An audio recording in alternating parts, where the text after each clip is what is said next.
Alright, good evening ladies and gents, welcome back to Compound Interesting. In today's video I want to go through Arthur Hayes' prediction that Ethereum will teleport to $2,800 by March of 2023.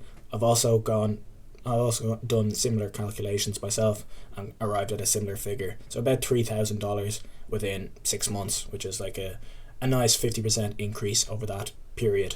So the thesis, despite me going through countless of his recent interviews, and read all of his articles about Ethereum and the Ethereum merge, the thesis is extremely simple. So TLDR, what the thesis is that the issuance of fresh Ethereum, of newly minted Ethereum, is going to go from 13,000 Ethereum a day to 1,600 Ethereum a day, or a 90% reduction, and nothing else matters.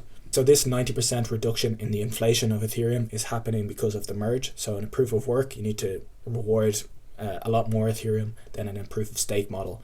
This reduction is going to have such a massive impact on Ethereum's price that nothing else matters. That's basically what Arthur Hayes, the TLDR of his thesis, is. So this equates to $7.2 billion per year. So if we use a 20x multiplier, which I've stolen from Invest Answers, one of the big crypto YouTubers, a really smart guy. So for every dollar that you put into Ethereum or Bitcoin, it generally increases the price by $20. Now, I'll just get into why that happens. So for example, if there was a street of houses and there was 10 houses and each of those people paid $1 million for their house, and then they're all really happy in their house, they don't want to sell it, but someone comes along and offers 2 million. Then someone says, yeah, okay, I'll sell you my house for 2 million, but no one else wants to. Then effectively, all those people paid 10 million, so 11 million. So there's been $11 million put into that street of houses, but the market cap of that street of houses is actually 20 million because no one wants to sell it for less than $2 million.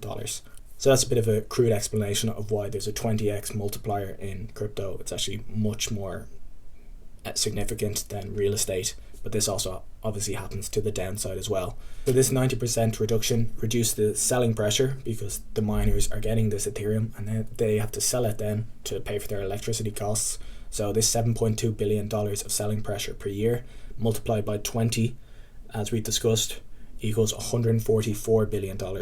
So if we added $144 billion to the market cap of Ethereum today, we would arrive at a 66% increase, and we'd arrive at an Ethereum price of $2,900. So that's my really crude calculations. That's over a year, but Arthur Hayes has $2,800 within 6 months. And now you're probably wondering, well, why does nothing else matter? Let's go through that now. So as you can see, the staking rewards after the merge is about 1,600 ETH per day, and the estimated usage, like the burn rate of Ethereum for people using the network, should be about 1,600 ETH per day. So Ethereum is predicted to be almost deflationary, maybe inflationary, somewhere around an inflation rate of 0 plus or minus 1 or 2%. And Arthur Hayes basically says it doesn't matter whether it's deflationary, it doesn't matter if it's slightly inflationary. This huge reduction in selling pressure is going to have such a massive impact.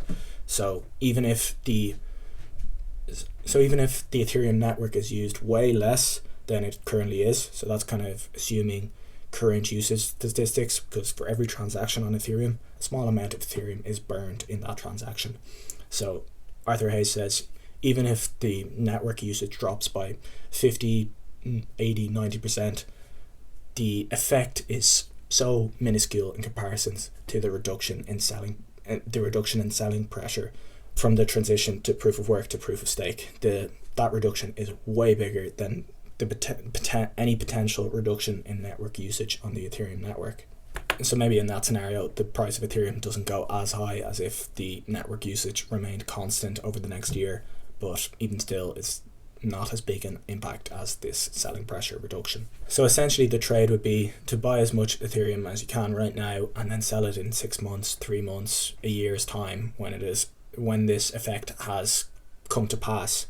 Now you might be thinking, okay, everyone was aware that this happening was going to come up, so they all front ran this trade and they've already bought Ethereum. And yes, it's true, the Ethereum price has risen a lot recently, especially in comparison to other cryptocurrencies. So yeah, maybe we are a little bit late to the trade, but the counter argument to that would be that every Bitcoin halving was followed by a massive increase in Bitcoin's price, like a few months later, maybe 6 months to a year later, massive price increases for Bitcoin. And the Ethereum move from proof of work to proof of stake is the equivalent of 3 Bitcoin halvings in one. So maybe the impact on the price should be triple, or the speed of the increase should be 3 times as fast if everything were equal in that sense. However, yeah, maybe this trade has already been front ran a little bit, so just be careful about that. That's another concern. So we don't have any other things to look at, because this is a pretty much once in a protocol's life change. This is never going to happen to Ethereum again. It's not like a Bitcoin happening. They're not going to reduce the issuance by 90% ever again. So this is like one of those trades where there is no direct history for it. Nothing really like it has ever happened in crypto. Everyone is aware of it, but even still, it might be a good trade anyway. So the next big obvious concern with this trade would be that the economic outlook for the next 6 months to 1 year's time does not look too pretty. Like everything could continue to fall over the next 6 months to 1 year. And even with the Ethereum merge, like this might not be enough to actually increase Ethereum's price if everything's crashing and everyone wants to sell to get US dollars or to sell to get euros. Arthur Hayes kind of counteracted this point by saying that economic recession that everyone knows we're going into, or that we're already in, does not necessarily equal a financial recession, because markets are forward looking. Everyone kind of saw the economic recession coming and already sold all their assets. So that's already been kind of baked into the price of a lot of things which crashed like 6 months ago. And an economic recession is usually followed by money printing in modern times by governments to bail everyone out of the economic recession, which is bullish for risk assets and financial assets like Ethereum. So that would be the counter argument to that. However, if you're worried about everything dropping in price, like all risk assets dropping in price, the trade that a lot of people have been doing, which might be a bit overplayed already, but maybe not, is to sell Bitcoin for Ethereum. Because if everything drops, at least your Ethereum will outperform Bitcoin if you're bullish on the Ethereum merge and that you want to trade the merge. And if you think Ethereum will outperform all other cryptocurrency and all other risk assets, the trade would be to sell or even to short Bitcoin to Ethereum.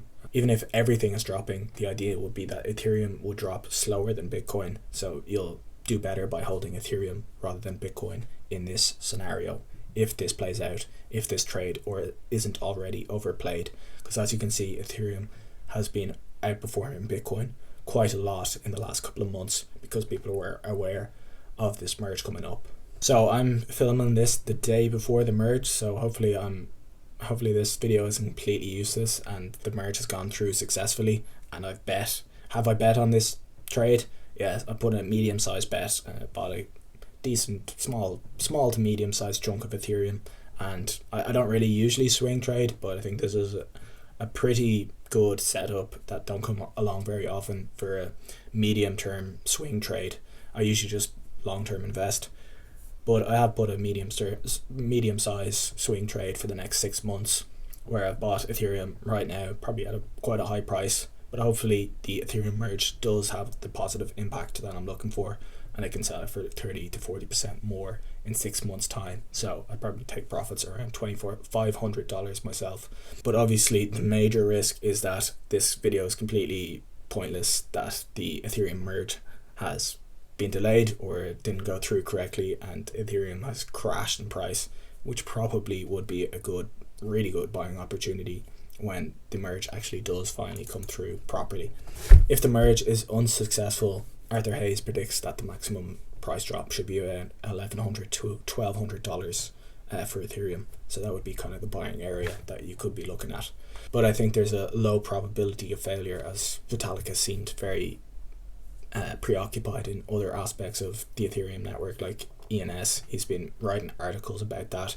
So if he was really stressed about the Ethereum merge and he didn't think it was going to go very well or anything like that, he probably wouldn't be writing articles and having debates with people about other things in the Ethereum ecosystem. He would be just focused on the merge. So that gives a vote of confidence. So I'm assuming the ETH merge has gone through successfully, obviously, for all this video. So that's the trade. Hopefully it goes well for me. I'm not recommending anyone else to do it at all, obviously, but a risky one, but potentially a good little trade setup. If you want to use leverage, be very, very careful and make sure you know what you're doing, because this could go very poorly, of course, as well. If you enjoyed the video, please hit the thumbs up button, subscribe if you're new, and hit the notification bell because I'm a small channel if you want to actually see my videos. Thank you so much for watching. Cheers.